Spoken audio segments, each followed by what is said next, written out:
Remy Dolera. So, 19 years old po. So, ginagawa ko po negosyong part-time.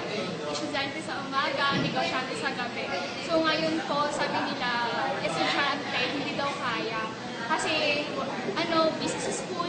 So, ito po yung negosyo na AIM Global po, 1-2 hours lang po yung ginagawa.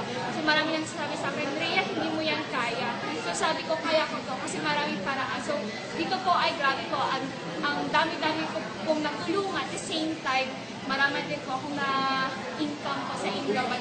Ngayon po, bibili po kami ng 6 na package. So, sa Qatar po itong pera. So, bibili na po kami ng 6 na package. So, halika po, bili po tayo ng package.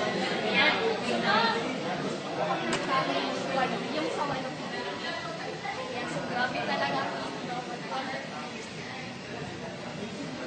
Ayan, so magbibilang na po ako. So, ito po, 6 na package, almost 48,000. So, ayan, bibigay ko na po sa counter natin.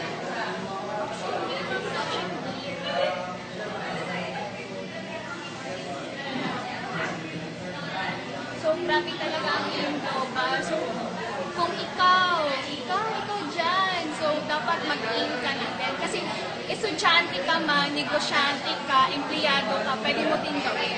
So, ako nga, nagagawa ng estudyante sa mga lalaki dyan, kayang-kaya nyo yan.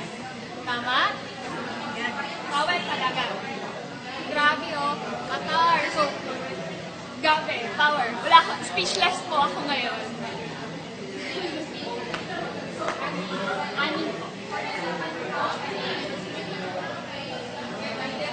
And cut.